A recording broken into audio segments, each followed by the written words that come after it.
21వ అధ్యాయము 2వ వచనాన్ని మనం ధ్యానం చేద్దాం. ఎట్లనగా, దేవుడు అబ్రహాముతో చెప్పిన నిర్ణయ కాలములో శారా గర్భవతి అతని ముసలితనమందు అతనికి కుమారుని కనెను. దేవునికి స్తోత్రం, హల్లెలూయా.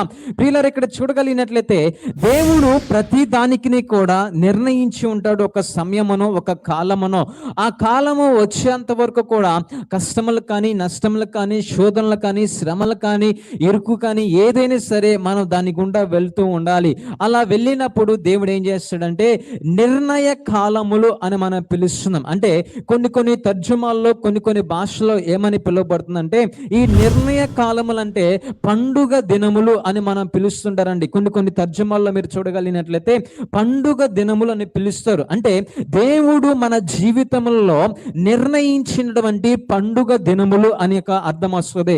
కనుకనే మన జీవితంలో దేవుడు ఒక సమయం అనేటటువంటిది నిర్ణయించున్నాడు, ఒక కాలం అనేటటువంటిది దేవుడు నిర్ణయించున్నాడు. ఎప్పుడు పడితే అప్పుడు మనం దేవుని సన్నిధికి వెళ్తున్నాము కదా, ప్రతిరోజు కూడా దేవుని సన్నిధిలో మనం గడుపుతున్నాము కదా, ప్రతి నిత్యం కూడా అదిగో వారానికి 4-5 సార్లు లేదా వారానికి 2-3 సార్లు దేవుని సన్నిధిలో ఉపవాసం ఉంటున్నాము, అనేకమైన పరిచర్యలు చేస్తున్నాము కదా. మరి ఎందుకని త్వరగా మన జీవితంలో దేవుడు అద్భుతం చేయట్లేదు, ఎందుకని మా కుటుంబంలో దేవుడు త్వరగా ఎందుకు రియాక్ట్ కావట్లేదని చాలా మంది బాధపడుతుంటారు. అయితే ఇక్కడ అబ్రహాము భక్తుని జీవితం కనుక మనం ఆలోచించగలిగినట్లయితే అబ్రహాముతో చెప్తున్నాడు. 99 వయసు సంవత్సరంలప్పుడు అబ్రహాము దగ్గరకు వచ్చేసి దేవుడు మాట్లాడుతున్నాడు, ఇదిగో మీదటికి నిర్ణయ కాలము, అబ్రహామా నీకంటూ ఒక నిర్ణయము, ఒక కాలం అనేటటువంటిది నా చేతిలో ఉంది, నీ గడియారము కూడా అది నా వశంలో ఉన్నది, ఇదిగో నీకు గడియారము లేదా నీ జీవితం అంతా కూడా అది నా వశంలో ఉన్నది, నీకు కూడా ఒక సమయాన్ని నేను కేటాయించాను. అంటే నీ జీవితంలో కూడా ఒక పండుగ దినమును నేను కేటాయించాను. నీ సమయం వచ్చినప్పుడు, నా గడియారంలో నీ సమయం వచ్చినప్పుడు, ఆ ముళ్ళు ఎప్పుడైతే ఆ సమయానికి దగ్గరగా వస్తుందో ఆ సమయమున, అంటే ఆ నిర్ణయ కాలమున నీ జీవితంలో ఇదిగో శారమ్మకు కుమారుడు కలుగుతాడు, నీకు నవ్వు కలగజేస్తానని అబ్రహాముకి దేవుడు చెప్పాడని. సుమారు ఆయన 100 సంవత్సరాల వయసు అప్పుడు 100 సంవత్సరాల వయసు సమయంలో అబ్రహాము జీవితంలో దేవుడు ఇస్సాకునిచ్చి నవ్వును కలగజేసినట్లుగా దేవుని యొక్క వాక్యమును మనం స్పష్టంగా చూస్తున్నాం. ఇదే ఆదికాండము 6వ అధ్యాయము 9వ వచనం మనం చూడగలిగినట్లయితే తగిన కాలమందు పంట కోయుదమని దేవుని యొక్క వాక్యం మనకు తెలియజేస్తుంది. చూద్దామా, ఆదికాండం 6వ అధ్యాయము 9వ వచనం.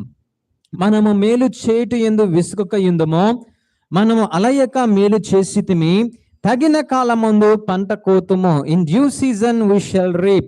తగిన కాలమందు మనము పంట కోస్తామో, ఆ సమయము రాకుండా, ఆ పంట సమయం రాకుండా మనం ముందుగానే పంట కోయాలంటే అది కుదరదండి. కనుకనే దేవుడు ప్రతి ఒక్కరికి కూడా ఒక కాలం అనేటటువంటిది నిర్ణయించున్నాడు, ప్రతి ఒక్కరికి కూడా ఒక సమయం అనేటటువంటిది దేవుడు కేటాయించున్నాడు.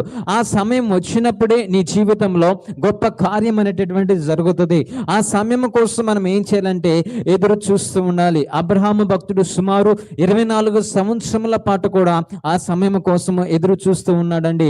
ఆ సమయం వచ్చింది, తగిన సమయము. దేవుడు అబ్రహాము భక్తుని జీవితంలో నిర్ణయించినటువంటి, ఏర్పాటు చేసినటువంటి ఆ సమయం ఎప్పుడైతే వచ్చిందో, ఆ సమయం వచ్చినప్పుడు ఆ సమయంలో దేవుడు అబ్రహాము జీవితంలో ఒక గొప్ప పండుగ వాతావరణాన్ని తీసుకొచ్చినట్లుగా దేవుని యొక్క వాక్యము మనకి స్పష్టంగా తెలియజేస్తుంది. ప్రియులారా, ఇంకా మనం చూడగలిగినట్లయితే ఈ అబ్రహాము భక్తుడు మనం చూడగలిగినట్లయితే ఈ మోరే దగ్గర సింధూర వృక్షం అనేటువంటి దగ్గరకు వచ్చేసి ఈ అబ్రహాము భక్తుడు ఏం చేస్తున్నాడంటే దేవునికి దేవునికి ఒక బలిపీఠం అక్కడ కట్టి దేవుని స్తుతిస్తున్నాడు.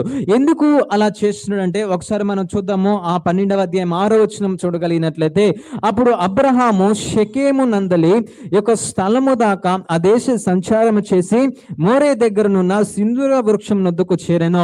అప్పుడు కనానీయులు ఆ దేశంలో నివసించిరి.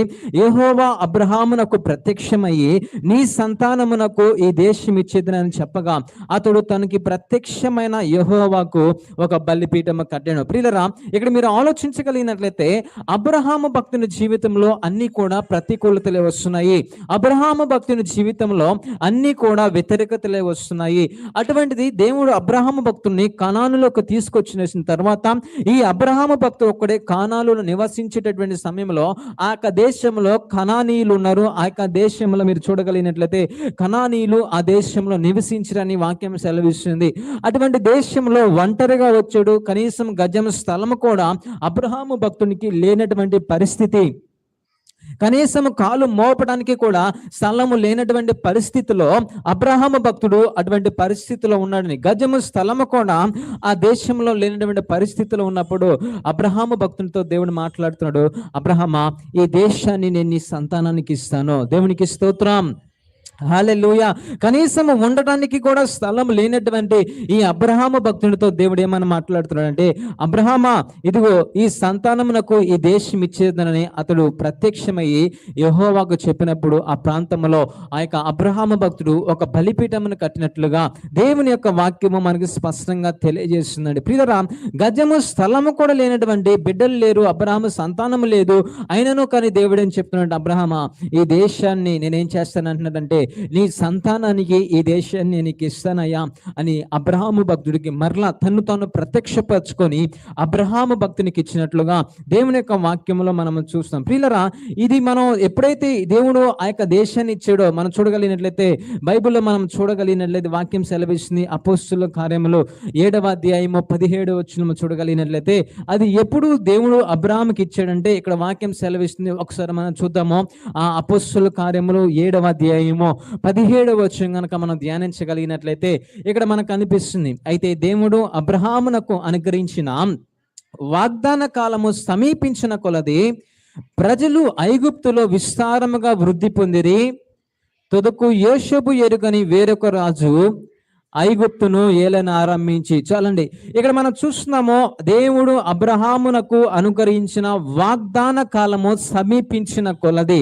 ఎప్పుడు దేవుడు అబ్రహాముకు తన సంతానానికి ఆ వాగ్దానాన్ని ఇచ్చాడంటే, దేవుడు వారి జీవితంలో నిర్ణయించినటువంటి కాల పరిమితిని బట్టి దేవుడు నిర్ణయించినటువంటి యొక్క సమయంలో ఆ యొక్క తగిన సమయంలోనే ఆ యొక్క అబ్రహాము భక్తునికి ఆ యొక్క వంశానికి దేవుడు వాగ్దానాన్ని ఇచ్చినట్లుగా దేవుని యొక్క వాక్యంలో మనము చూస్తున్నామండి. ఎప్పుడైతే ఈ ప్రజలందరికీ కూడా దేవుడు చెప్పాడు ఆ యొక్క అబ్రహాము భక్తుడు, అబ్రహామా, నీకు వంశంలో ఏదో కరువు రాబోతుంది, ఈ కరువు వచ్చినప్పుడు ఇదిగో నీ వంశంలో పుట్టినటువంటి వారే ఒక వ్యక్తి ఇదిగో రాజంగా ఉంటాడు, రాజుగా ఉంటాడు, అందరిని కూడా పరిపాలిస్తాడు. ఆ రాజు దగ్గరికి వీళ్ళందరూ వెళ్తారు.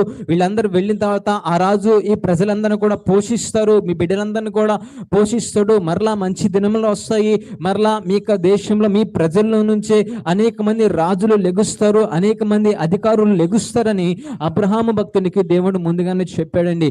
దేవుడు చెప్పినట్లుగా ఆ యొక్క వంశంలో కరువు వచ్చింది. ఆ కరువులో నుంచి ఆ యొక్క ప్రజలందరూ కూడా ఈజిప్ట్కి వెళ్ళాల్సిన పరిస్థితి వచ్చింది. ఈజిప్ట్లో దేవుడు యోసేపును ప్రధానమంత్రిగా ఏర్పాటు చేసుకున్నాడు. ప్రధానమంత్రిగా దేవుడు యోసేపును ఏర్పాటు చేసుకున్నటువంటి తర్వాత యోసేపు భక్తుడు తన యొక్క కుటుంబీకులందరినీ కూడా పోషించాడు. అప్పుడు ఆ యొక్క ఈజిప్ట్లో ఈ కుటుంబీకులందరూ కూడా చాలా తక్కువ మంది అండి.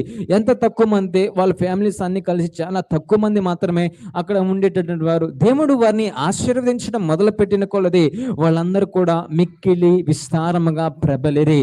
ఆ ప్రజలందరూ కూడా అనుకున్నారు, ఆ దేశంలో వారందరూ కూడా, అరే ఎక్కడి నుంచో బానిసల కింద మన దేశానికి వచ్చారు, వీరేంటి రోజు రోజుకి కూడా వర్ధిల్లుతున్నారు, ప్రబలుతున్నారని వారి మీద వెట్టి చాకిర్లు, ఎక్కువగా అనేకమైన పనులు చేసే చాకిరని కూడా ఈ ప్రజల మీద మోపినప్పుడు వారిని హింసించిన కొలది ప్రజలు మిక్కిలి ప్రబలిరి అని దేవుని యొక్క వాక్యం మనకి తెలియజేస్తుందండి. అలా మిక్కిలి ప్రబలినటువంటి ఆ యొక్క వ్యక్తులకి దేవుడు చెప్తున్నాడు, ఇదిగో నిర్ణయించినటువంటి కాలము, ఆ డ్యూ సీజన్, తగిన సమయంలో దేవుడు వారి జీవితంలో స్పందిస్తాడు. వారికి ఒక సమయాన్ని దేవుడు కేటాయించాడు. ఒక సమయము కష్టమనేటటువంటి సమయాన్ని వారి యొక్క జీవితంలో దేవుడు కేటాయించాడు. అదే రీతిగా బానిసత్వం గుండా వెళ్ళాలని వారి జీవితంలో ఆ గడియారం కూడా దేవుడు పెట్టేశాడు. అదే రీతిగా వారి వంశముల నుంచి ఒక రాజు లేగవుతాడు, వంశముల నుంచి అధికారులు లెగుస్తారని ఆ యొక్క సమయమును కూడా దేవుడు వారికి పెట్టాడు. తగిన సమయము అంటే దేవుడు నిర్ణయించినటువంటి సమయంలో ఇవన్నీ కూడా జరుగుతూ వస్తున్నాయండి. ఇంకా మీ